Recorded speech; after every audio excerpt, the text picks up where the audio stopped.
आज से 33 साल पहले ये 21 मई 1991 की ही बात थी जब धनु नाम की सुसाइड बॉम्बर महिला ने राजीव गांधी को माला पहनाने के जस्ट बाद बटन दबाकर ऐसा खतरनाक बम ब्लास्ट किया कि देश के प्रधानमंत्री राजीव गांधी के साथ साथ आसपास के 15 लोगों की भी हत्या हो गई।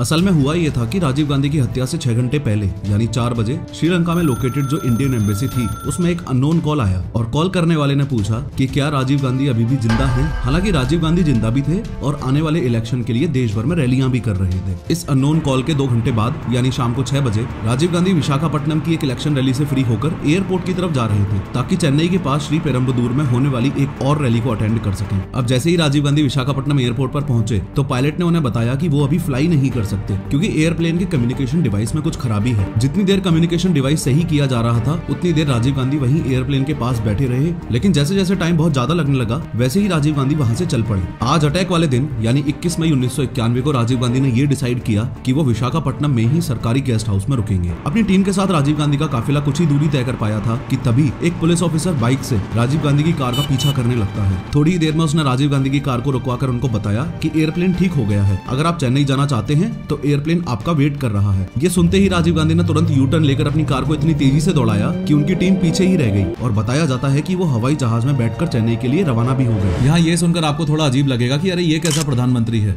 जो खुद ही गाड़ी भगा रहा है और वो भी इतनी तेज। तो जिन लोगों को नहीं पता उनको बता दूं कि राजीव गांधी ड्राइविंग और फ्लाइंग को लेकर काफी पैशनेट थे। सोर्सेस हैं कि वो अपनी गाड़ी खुद ही चलाते थे और इतनी ज्यादा स्पीड से भगाते थे कि कई बार उनकी सिक्योरिटी टीम तक पीछे रह जाती थी। कहीं जाते थे तो एयरप्लेन भी खुद ही उड़ा लिया करते थे। असल में राजीव गांधी एक ट्रेंड पायलट थे जिन्होंने साल 1970 में इंडियन एयरलाइंस में 5,000 रुपए पर मंथ सैलरी पर जॉब भी की थी और वो मोस्टली दिल्ली जयपुर रूट पर फ्लाई किया करते थे। खैर शाम 8:20 पर राजीव गांधी चेन्नई एयरपोर्ट पर लैंड कर जाते हैं और कांग्रेस वर्कर्स वहां पर उनका बढ़िया वेलकम करते हैं। इन सभी वर्कर्स में से बस एक इस लेडी को याद रखा, इनका नाम मरागतम चंद्रशेखर था। ये कांग्रेस पार्टी से थी, ये फॉर्मर मेंबर ऑफ पार्लियामेंट थी और इस रैली में राजीव गांधी को इन्होंने ही होस्ट किया था। इसके बाद एम्बेसडर कार से राजीव गांधी मरागतम के साथ उनकी कॉन्स्टिट्यूएंसी श्री पेरम्बदूर में एक इलेक्शन रैली को एड्रेस करने के लिए निकल जाते हैं। अभी चेन्नई एयरपोर्ट से राजीव गांधी का काफिला निकला है जो कि यहाँ से लगभग 33 किलोमीटर दूर श्री पेरम्बदूर के इस ग्राउंड तक आना है। हाँ, वही इलेक्शन रैली ग्राउंड जिसमें राजीव गांधी की एक सुसाइड बॉम्बर के द्वारा हत्या होने वाली है। राजीव गांधी के इस ग्राउंड में पहुंचने से पहले चलो हम इस ग्राउंड के लेआउट को समझने के साथ ही ये भी देख लेते हैं कि राजीव गांधी कहां से होकर जाने वाले थे और क्या क्या करने वाले थे। ये वो पूरा ग्राउंड है जहाँ इलेक्शन रैली ऑर्गेनाइज्ड की गई है। इस ग्राउंड में यहाँ पर वो स्टेज है जहाँ से खड़े होकर राजीव गांधी लोगों को संबोधित करेंगे। स्टेज तक चलकर आने के लिए बीच में ये रेड कारपेट एरिया है। स्टेज के पास ही रेड कारपेट एरिया के इस तरफ ये लेडीज सेक्शन है और स्टेज से कुछ दूरी पर रेड कारपेट एरिया के अपोजिट डायरेक्शन में यहाँ पर ये वो सेक्शन है जहाँ राजीव गांधी के स्वागत के लिए लोग खड़े होने वाले हैं। इस स्टेज के बिल्कुल सामने 100 मीटर की दूरी पर ये राजीव गांधी की माँ यानी इंदिरा गांधी की ये बड़ी कार्डबोर्ड वाली मूर्ति है। ओवरऑल इस प्रोग्राम की प्लानिंग कुछ इस तरीके से की गई है कि जब राजीव गांधी यहाँ पहुंचेंगे तब सबसे पहले वो इंदिरा गांधी की मूर्ति को माला पहनाएंगे। उसके बाद इस बैम्बूज की बैरिकेडिंग के बीच मौजूद इस रेड कारपेट एरिया में उनका वेलकम किया जाएगा। आफ्टर दिस वो सीधा मंच पर जाकर भीड़ को एड्रेस करेंगे। याद है मैंने आपको एक लेडी मरागतम के बारे में बताया था जो राजीव गांधी को इस रैली में होस्ट कर रही हैं और उनके साथ उन्हीं की गाड़ी में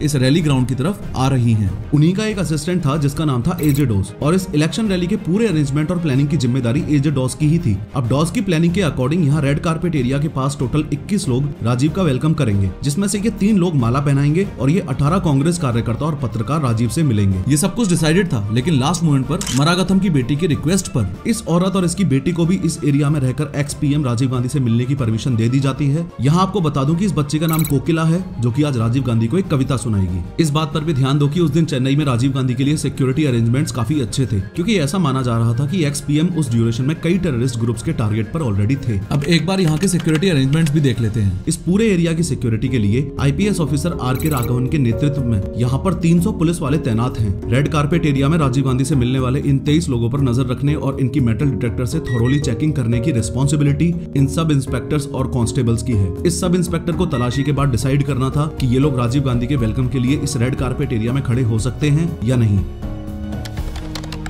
अभी रात के 9:30 बज रहे हैं। राजीव गांधी को देखने के लिए यहाँ भारी भीड़ जमा हो चुकी है और सभी उनका बेसब्री से इंतजार कर रहे हैं। लेकिन दिक्कत वाली बात यह है कि आज इस भीड़ में 5 लोग ऐसे भी हैं जो नहीं होने चाहिए थे। जिनका सिर्फ एक मकसद है, कैसे भी करके राजीव गांधी की हत्या करना। इन पांचों में से 3 लेडीज हैं और 2 जेंट्स हैं। दोनों जेंट्स यानी कि ये शिवराजन और हरिबाबू पत्रकारों के भेष में इस वेलकम सेक्शन एरिया में खड़े हुए हैं। तीनों की तीनों लेडीज यानी नलिनी, धनु और सुभा यहाँ वेलकम सेक्शन एरिया के साइड में खड़ी हुई हैं। इन तीनों में से नलिनी तो इस साजिश में सिर्फ एक हेल्पर है। दिक्कत वाली बात थी इन दोनों की। ये दोनों धनु और सुभा सुसाइड बॉम्बर्स हैं। इन्होंने अपने कपड़ों के नीचे बॉम्ब जैकेट पहनी हुई है जो इन बटन्स की मदद से ब्लास्ट होने वाली है। अब धनु और सुभा को किसी भी तरह इस रेड कारपेट एरिया में खड़े हुए लोगों में शामिल होना था, क्योंकि ये 23 लोग ही हैं जो राजीव गांधी के बिल्कुल पास जा सकेंगे। इसलिए ये दोनों फीमेल सुसाइड बॉम्बर्स यहाँ आना चाहती हैं ताकि ये राजीव गांधी को अपने साथ उड़ा सकें। लेकिन लाख कोशिशों के बावजूद शिवराजन और हरिबाबू इनका नाम राजीव गांधी के स्वागत करने वालों की लिस्ट में नहीं जुड़वा पाते हैं। इससे ये सुभा और नलिनी स्टेज के सामने बने इस लेडीज सेक्शन में जाकर बैठ जाती हैं। पर धनु अभी भी मौके की तलाश में थी कि कैसे भी करके रेड कारपेट एरिया में एंट्री मिल जाए। इसी बीच अचानक से यहाँ काफी ज्यादा लोग एक साथ आकर डॉस से जिद करते हैं कि उनका नाम भी इस लिस्ट में ऐड करो ताकि वो भी राजीव गांधी से मिल सके। इससे यहाँ रेड कारपेट एरिया के आसपास अचानक अफरा तफरी सी मच जाती है। इस वेलकम सेक्शन को भी आगे इस वीडियो में रेड कारपेट एरिया से रेफर किया गया है। इस मौके का फायदा उठाकर धनु जल्दी से इन माँ बेटी के पीछे आकर खड़ी हो जाती है। हालांकि पुलिस इस भीड़ को यहाँ से हटाती है, लेकिन धनु पर अब भी किसी का कोई शक नहीं होता। ये यहीं रेड कारपेट एरिया में खड़ी रहती है। इसी बीच जल्दी से डॉस स्टेज की ओर दौड़ता है और स्टेज पर पहुंचकर माइक से अनाउंस करता है कि राजीव गांधी यहाँ पहुंचने वाले हैं। तभी राजीव गांधी के काफिले की ग्राउंड में एंट्री होती है। अब राजीव गांधी ने इंदिरा गांधी की स्टैच्यू पर माला पहनाई और मंच की ओर आने लगते हैं। जब राजीव रेड कारपेट एरिया में पहुंचे तो इन लोगों ने इन्हें चादर उड़ाकर इनका स्वागत किया। मरागथम ने राजीव से पार्टी के अन्य कार्यकर्ताओं को भी मिलवाया। अब आदमियों से मुलाकात के बाद राजीव इन 3 लेडीज से मिलने के लिए आगे बढ़े। इनमें से इस बच्ची यानी कोकिला ने राजीव गांधी को कविता सुनाई। तभी यहाँ लोगों की भारी भीड़ पुलिस के सुरक्षा घेरे को तोड़कर राजीव गांधी से मिलने आ जाती है। इससे राजीव गांधी को एक सिक्योरिटी ऑफिसर यहाँ से जल्दी निकालने की कोशिश करता है। लेकिन राजीव गांधी ने तमिल लोगों को देखकर उनके बीच रहने का और उनसे मिलने का ही फैसला किया। इस धक्का मुक्की में सुसाइड बॉम्बर धनु काफी पीछे चली जाती है। अब धनु एग्रेसिवली राजीव गांधी तक पहुंचने की कोशिश करती है, लेकिन तभी सब इंस्पेक्टर अनुसुईया धनु का हाथ पकड़कर उसे आगे बढ़ने से रोक लेती है। अब राजीव गांधी ये देखकर सब इंस्पेक्टर अनुसुईया को इशारा करते हैं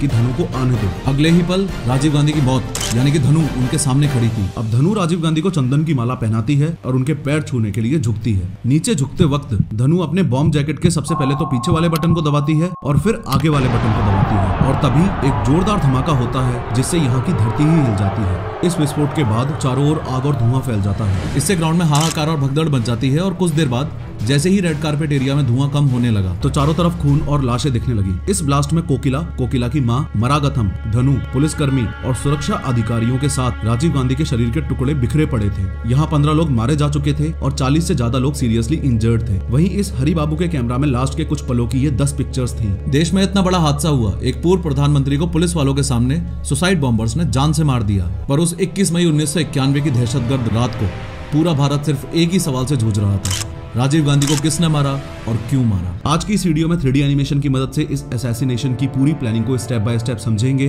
और ये भी देखेंगे कि इंडियन एम्बेसी में उस शाम 4 बजे जो कॉल आया था उसको सीरियसली क्यों नहीं लिया गया। लेकिन हर बार की तरह शुरू से शुरू करते हैं। देखो, ये है अपना भारत और ये रहा श्रीलंका। श्रीलंका को आजादी साल 1948 में मिली थी, तो ऑब्वियस सी बात हुई कि उससे पहले यहाँ ब्रिटिशर्स का राज चलता था। अब श्रीलंका के मैप को एकदम केयरफुली समझो। ब्रिटिशर्स के टाइम श्रीलंका के इस हाईलाइटेड एरिया में तमिल रहते थे और इस रिमेनिंग लैंड में सिन्हलीज यानी बौद्ध धर्म को मानने वाले लोग रहते थे। वीडियो में इसी जगह पर यह बात भी आपको 100% क्लियर हो जानी चाहिए कि राजीव गांधी की मौत का कारण इन तमिल और सिन्हलीज लोगों के बीच की लड़ाई ही थी।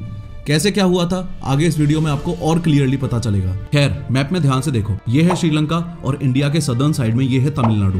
श्रीलंका को आजादी मिलने से पहले यहाँ के खेतों में काम करने के लिए भारत के तमिलनाडु से तमिल स्पीकिंग वर्क फोर्स को श्रीलंका में लाया जाता था। इसको इस तरह से समझो कि इंडिया के यूपी बिहार से लोग हरियाणा पंजाब में काम करने के लिए आते हैं और हरियाणा पंजाब वाले विदेशों में काम करने के लिए जाते हैं। इसी तरह तमिलनाडु से लोग काम के लिए श्रीलंका जाते थे और श्रीलंका में इनको इंडियन तमिल्स कहा जाता था। वहाँ पर पहले से रह रहे तमिल्स को श्रीलंकन तमिल कहा जाता था। श्रीलंका में मौजूद श्रीलंकन तमिल्स अलग हैं और इंडियन तमिल्स अलग हैं। उस टाइम श्रीलंका में तमिल्स यानी हिंदुओं की पॉपुलेशन सिर्फ 23% ही थी और सिन्हलीज यानी बौद्धों की पॉपुलेशन 70% थी। एक बार फिर से बता रहा हूँ, ये सारा मामला तमिल वर्सेस सिन्हलीज का ही था, लेकिन ये पूरी कहानी सिर्फ इन लोगों की लड़ाई की नहीं है, इसमें और भी ज्यादा अनबिलीवेबल ट्विस्ट है। अब जब श्रीलंका को आजादी मिली तो उस समय गवर्नमेंट पोस्ट पर ज्यादातर लोग तमिल थे और तमिल लोगों ने अपनी मेहनत के बलबूते पर यह मुकाम हासिल किया था। लेकिन प्रॉब्लम ये थी कि सिन्हलीज लोगों को यानी कि बौद्ध कम्युनिटी के लोगों को ये डर था कि कहीं तमिलियंस उन पर ओवर पावर न कर दें, यानी कि वो कहीं उनके मालिक ना बन जाएं। इसलिए 1948 में श्रीलंका को आजादी मिलने के बाद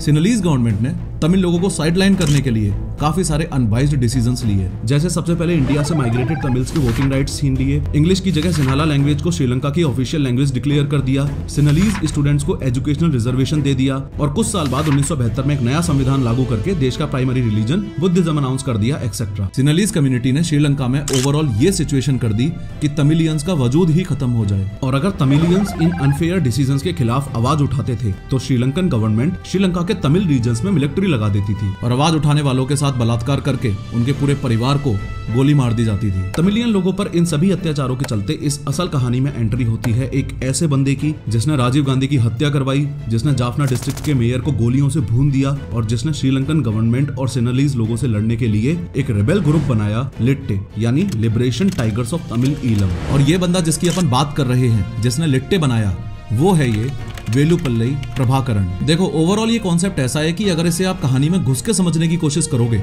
तो काफी ज्यादा डिफिकल्टी होगी, और अगर मेरे एक पर्सनल एग्जांपल के थ्रू समझने की कोशिश करोगे तो बहुत आसानी से समझ आ जाएगा। इस 3D मैप में ये जितना भी रेड कलर का एरिया आपको दिख रहा है, ये वो एरिया है जिसमें तमिलियंस रहते थे, और तमिलियंस की तरफ से लड़ कौन रहा था? लिट्टे, और लिट्टे का हेड कौन था? ये प्रभाकरण। सिमिलरली इस मैप में ये जो व्हाइट एरिया आपको दिख रहा है, ये वो एरिया है जिसमें सिन्हलीज यानी बौद्ध धर्म के लोग रहते थे, और सिन्हलीज लोगों की तरफ से कौन लड़ रहा था? ऑब्वियसली श्रीलंकन गवर्नमेंट, और इस साइड में लीडर कौन हुआ? श्रीलंकन आर्मी का हेड। तो बेसिकली मैं आपको बस यही समझाने की कोशिश कर रहा हूँ कि ये लड़ाई अपने अपने वजूद के लिए प्रभाकरण और श्रीलंकन आर्मी के हेड के बीच की है, या यूं भी कह सकते हो कि लिट्टे वर्सेस श्रीलंकन आर्मी की है। अब यहाँ लिट्टे अपने हक की लड़ाई तो लड़ ही रहा था, लेकिन उसके अलावा उसकी एक बहुत डेंजरस डिमांड ये भी थी कि श्रीलंका के 2 टुकड़े हो जाएं, जिसमें से जितना भी तमिल लोगों का एरिया था वो अपना एक अलग इंडिपेंडेंट कंट्री होना चाहिए, तमिल ईलम। लिट्टे के फुल फॉर्म को भी अगर दोबारा देखोगे तो इसमें भी आपको नोटिस होगा liberation tigers of Tamil Eelam. खैर, जो एक्सपेक्टेड था वही हुआ। लिट्टे के फॉर्मेशन के बाद श्रीलंका में रहने वाले तमिल लोग तो सेफ हो गए, लेकिन लिट्टे और श्रीलंकन गवर्नमेंट में ऐसा युद्ध हुआ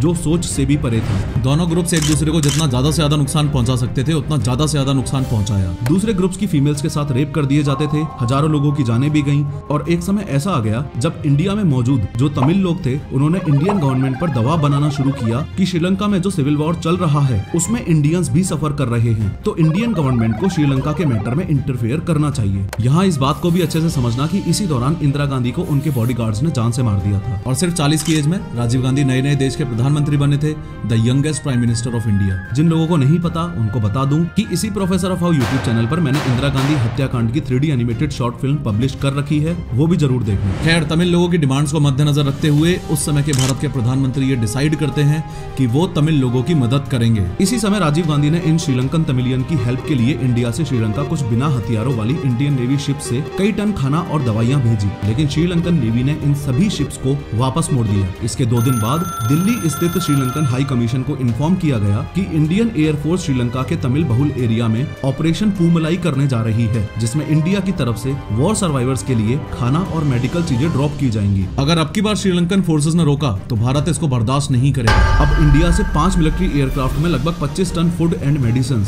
इन 4 मिराज फाइटर जेट के एस्कॉर्टिंग के साथ नॉर्थ श्रीलंका में एयर ड्रॉप किया जाता है, और इंडियन गवर्नमेंट सख्ती से श्रीलंकन गवर्नमेंट को तमिलियंस पे हो रहे अत्याचार को रोकने के लिए बोलती है। यहाँ आपको बता दूं कि इंडियन गवर्नमेंट का स्टैंड एकदम क्लियर था कि श्रीलंका में तमिल्स को उनका हक मिले और ये सिविल वॉर खत्म हो। अब जैसे ही इंडिया ने ऑपरेशन पूमलाई किया, वैसे ही श्रीलंका बोला कि इस पूरे सिविल वॉर के मामले में हम इंडिया से बातचीत करना चाहते हैं। इस मामले में बातचीत के लिए इंडियन पीएम राजीव गांधी श्रीलंका की कैपिटल में पहुंचते हैं, यानी कि यहाँ कोलंबो में पहुंचते हैं। इस सीन को अच्छे से समझ लो। आज दिन है 29 जुलाई 1987 का। ये श्रीलंकन प्रेसिडेंट JR जयवर्धने हैं और ये Indian prime minister Rajiv Gandhi है। इन दोनों के सामने ये जो डॉक्यूमेंट आपको दिख रहा है, ये इंडिया श्रीलंका पीस अकॉर्ड है। आसान भाषा में समझाऊं तो ये एक ऐसा शांति समझौता है जिसकी बेसिकली 2 डिमांड्स हैं। सबसे पहले डिमांड तो ये कि श्रीलंकन गवर्नमेंट श्रीलंका के तमिल्स को उनके राइट्स और सभी फैसिलिटीज प्रोवाइड करेगी, लेकिन बदले में श्रीलंका में मौजूद सभी तमिल मिलिटेंट्स ग्रुप को अपने हथियार डालने होंगे, या यूं कह लो कि लिट्टे को अपने हथियार डालने होंगे। लेकिन यहाँ एक छोटा सा ट्विस्ट है। सबको पता था कि इतनी मारकाट होने के बाद और इतनी जाने गंवाने के बाद लिट्टे इतनी आसानी से तो हथियार सरेंडर करने नहीं वाला, इसलिए आज पीस अकॉर्ड साइन करने से 2 दिन पहले ही यानी 27 जुलाई को ही राजीव गांधी ने लिट्टे हेड प्रभाकरण को दिल्ली में एक मीटिंग के लिए बुला लिया था, जिसमें राजीव गांधी ने प्रभाकरण को समझाया कि ऐसे ऐसे 2 दिन बाद शांति समझौता पे साइन किया जाएगा तो मान जाना। प्रभाकरण ने पहले तो थोड़ी सी नानुकर की,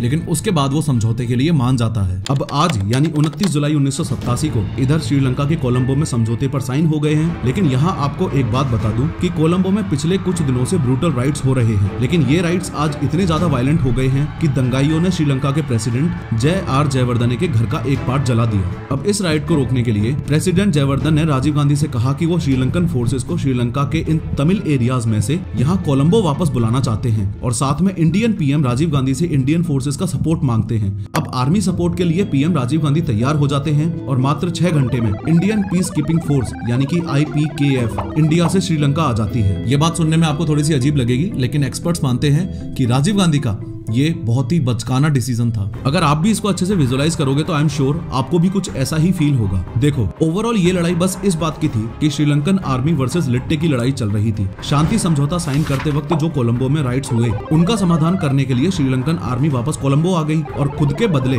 लिट्टे के सामने किसको खड़ा कर दिया? IPKF यानी इंडियन पीस कीपिंग फोर्स। अब इंडियन पीस कीपिंग फोर्स में कौन है?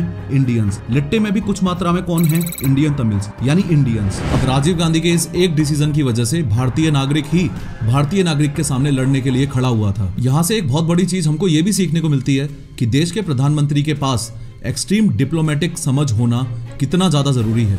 एक गलत डिसीजन और हजारों लोगों की मौत। एनीवेज, उस पीस अकॉर्ड साइन के अगले दिन यानी 30 जुलाई 1989 को श्रीलंका में राजीव गांधी को श्रीलंकन फोर्सेस द्वारा गार्ड ऑफ ऑनर दिया जा रहा था। तभी अचानक से एक सेलर राजीव गांधी पर अपनी राइफल से बट अटैक कर देता है, यानी राजीव गांधी बाल बाल बचते हैं।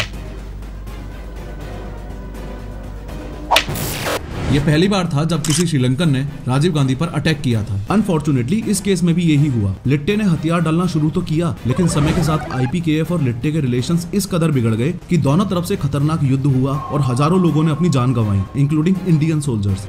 अब नो डाउट लिट्टे और IPKF वाले आपस में लड़ रहे थे, लेकिन इस असल कहानी में एक और अनबिलीवेबल ट्विस्ट तब आया जब श्रीलंका में हुए इलेक्शंस में रणसिंघे प्रेमदासा नए प्रेसिडेंट बनते हैं। प्रेमदासा जैसे ही प्रेसिडेंट बने तो उन्होंने कुछ ऐसा किया जो किसी ने सपने में भी नहीं सोचा था। उन्होंने लिट्टे से ही हाथ मिला लिया। पिछले 2 सालों में लड़ के IPKF ने लिट्टे को ऑलमोस्ट खत्म ही कर दिया था। अब मरता क्या ना करता, लिट्टे ने भी प्रेमदासा के शांति प्रस्ताव को एक्सेप्ट किया और श्रीलंकन गवर्नमेंट से हाथ मिला लिया।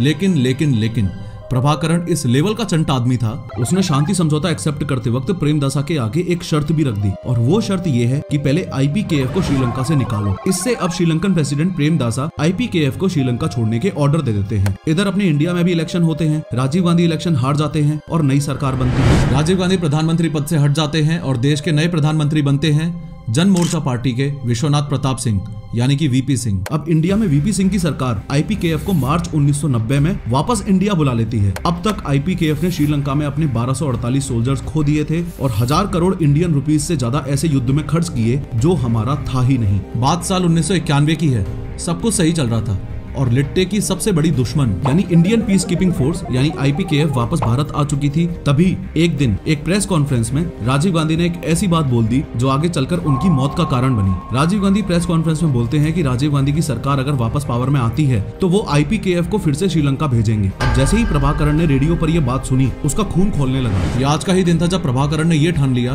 कि इससे पहले कि राजीव गांधी इलेक्शन जीत के दोबारा पावर में आए, उनका असैसिनेशन करना ही पड़ेगा। फॉलोइंग दिस, प्रभाकरण ने लिट्टे के इंटेलिजेंस विंग के साथ मिलकर ये प्लान बनाया। इस प्लान को एग्जीक्यूट करने के लिए लिट्टे के 9 मेंबर्स, जिसमें शिवराजन, सुसाइड बॉम्बर धनु, सुभा और बॉम्ब एक्सपर्ट मुरुगन भी शामिल थे। इन सबको मई 1991 में एक शिप के थ्रू श्रीलंका से भारत के तमिलनाडु में भेजा जाता है। आगे ये सभी चेन्नई में इस भाग्यनाथ के घर आते हैं। यहाँ आपको बता दूं कि भाग्यनाथ अपनी माँ पद्मा और अपनी बहन नलिनी के साथ रहता है और अपनी प्रिंटिंग प्रेस में लिट्टे के पोस्टर्स और बुक्स प्रिंट करता है। इस पूरे असैसिनेशन का मास्टरमाइंड ये बंदा था शिवराजन। शिवराजन ने राजीव गांधी की हत्या के लिए कई प्लान्स बनाए थे। एक प्लान था नारियल बॉम्ब फेंककर अटैक करना, दूसरा था स्नाइपर अटैक करना और तीसरा प्लान जो फाइनलाइज किया गया वो था सुसाइड बॉम्बर से अटैक में उड़वाना। सुसाइड बॉम्बर्स के लिए इन 3 कैंडिडेट्स को चुना गया था, सुभा, धनु और सोनिया। बॉम्ब जैकेट नलिनी के हस्बैंड मुरुगन ने बनाई थी। मास्टरमाइंड शिवराजन ने सोनिया को दिल्ली भेज दिया क्योंकि राजीव गांधी दिल्ली रहते थे, तो सोनिया वहां पर राजीव गांधी को मारने के सब अरेंजमेंट्स के लिए गई थी। लेकिन दिल्ली में राजीव गांधी को मारना लास्ट ऑप्शन था क्योंकि इस प्लानिंग के दौरान इन सभी लिट्टे मिलिटेंट्स को राजीव गांधी की श्री पेरुम्बदूर रैली के बारे में पता चल गया था। तो अब शिवराजन इन दो सुसाइड बॉम्बर्स धनु और सुभा को यही चेन्नई में ही रोक लेता है। इस समय यानी मई 1991 में इंडिया में इलेक्शन होने वाले हैं। अब चुनाव प्रचार के दौरान शिवराजन की टीम ने राजीव गांधी की हत्या की रिहर्सल का प्लान बनाया, जिसमें ये सभी देखना चाहते हैं कि देश की एक्स पीएम की सिक्योरिटी कैसी होती है और एक्स पीएम तक कैसे पहुंचा जा सकता है। इस समय वीपी सिंह भी प्रधानमंत्री नहीं थे, उनकी सरकार भी गिर चुकी थी। अब शिवराजन, धनु, सुभा और Nalini x PM VP Singh को माला पहनाने के लिए उनकी चेन्नई रैली में आते हैं। यहाँ पर धनु और सुभा वीपी सिंह को माला पहना देती है, लेकिन नलिनी जो यहाँ इस मोमेंट की फोटो खींचने आई थी वो इस समय नर्वस हो जाती है और फोटो नहीं खींच पाती है। ये सब देख के इस प्लान का मास्टरमाइंड बहुत गुस्सा करता है। इस रिहर्सल से इन लिट्टे मिलिटेंट्स को सिक्योरिटी से लेकर एक्स पीएम राजीव गांधी के पास कैसे पहुंचना है इसका अंदाजा लग गया है। अब 21 मई 1991 यानी राजीव गांधी के जीवन के आखिरी दिन ये धनु और सुभा अपने बॉम्ब वेस्ट पहनती हैं। इसके बाद ये पांचों शाम को चेन्नई से श्री पेरुम्बदूर में राजीव गांधी की रैली को अटेंड करने के लिए इस ग्राउंड में पहुंचते हैं। यहाँ आपको बता दूं कि शिवराजन हरि बाबू को आज 50,000 रुपए दे के यहाँ लाया है ताकि ये राजीव गांधी के असैसिनेशन की फोटोज ले सके। यहाँ शिवराजन और हरि बाबू पत्रकारों के वेश में आए हैं। अब ये पांचों यहाँ की इतनी सिक्योरिटी को देखकर थोड़ा नर्वस होने लगते हैं, लेकिन आज इनका इरादा राजीव गांधी को मारने का है, इसलिए शिवराजन और हरि बाबू आगे बढ़ते हैं। यहाँ पर इनकी चेकिंग के बाद इनको इस रेड कारपेट एरिया में एंट्री दे दी जाती है, लेकिन इन फीमेल सुसाइड बॉम्बर्स को पकड़े जाने का डर होता है, इसलिए ये तीनों इधर इस सेक्शन में जनता के साथ आकर खड़ी हो जाती हैं। लेकिन नलिनी और सुभा जल्द ही उम्मीद छोड़ देती हैं और ये दोनों ग्राउंड में इधर इस फीमेल सेक्शन में आके बैठ जाती हैं। पर धनु अब भी यहीं इस रेड कारपेट एरिया के पास ही वेट करती रहती है और धीरे धीरे इस पूरे ग्राउंड में भीड़ बढ़ने लगती है। यहाँ इस भीड़ में खड़े लोगों को जैसे ही पता चलता है कि रेड कारपेट एरिया में खड़े हुए लोग राजीव गांधी से पर्सनली मिलकर उनका वेलकम करेंगे, तो इस भीड़ से काफी लोग एजे डॉस से मिलते हैं और राजीव से पर्सनली मिलने की इच्छा जाहिर करते हैं। यहाँ आपको बता दो कि अब तक इस रेड कारपेट एरिया में ये 21 मेल और ये 2 फीमेल्स हैं जो राजीव से पर्सनली मिलेंगे, लेकिन अचानक से यहाँ काफी ज्यादा भीड़ बढ़ने से इस सेक्शन में खड़ी धनु भीड़ का फायदा उठाकर रेड कारपेट एरिया में इन 2 फीमेल के पीछे आके खड़ी हो जाती है। अब पुलिस भीड़ को कंट्रोल करती है और इन एक्स्ट्रा लोगों को यहाँ से निकालती है। इतने में राजीव गांधी यहाँ पहुँचते हैं और धनु उनको माला पहनाकर राजीव के पैर छूने के बहाने नीचे झुकती है और अपने लेफ्ट साइड में लगे इस बटन को प्रेस करती है। इससे यहाँ एक पल के लिए बारूद जलने जैसी आवाज आती है और अगले ही पल यहाँ कोहराम मच जाता है। इस ब्लास्ट में ये हरि बाबू भी मारा जाता है, लेकिन इसका ये कैमरा जिसमें राजीव गांधी के असैसिनेशन की ये 10 फोटोज खींची थी, इन फोटोज के और कुछ दूसरी लीड्स के आधार पर शिवराजन, सुभा, नलिनी और कई लिट्टे मिलिटेंट्स को पकड़ने के लिए तमिलनाडु में रेड की जाती है, लेकिन इनमें से ज्यादातर लिट्टे मिलिटेंट्स आत्महत्या कर लेते हैं। एक्सपर्ट्स बताते हैं कि श्रीलंका में शांति के लिए जो समझौता भारत के मीडिएशन से लिट्टे और श्रीलंकन गवर्नमेंट में होना चाहिए था, वो समझौता राजीव गांधी ने खुद करके अपनी मौत को बुलावा दिया। और रही बात उस दिन एम्बेसी में आए हुए कॉल की, तो आपको बता दूं कि ऐसे धमकी भरे कॉल्स एम्बेसी में आए दिन आते रहते थे, तो इस कॉल को एक फेक कॉल समझकर इग्नोर कर दिया गया था। खैर, इंडिया में डीप फेक फ्रॉड्स दिन पे दिन बढ़ रहे हैं और इस वीडियो में मैंने डिटेल में बताया है कि डीप फेक फ्रॉड से एग्जैक्टली बचना कैसे है। क्लिक करो और जरूर देखो।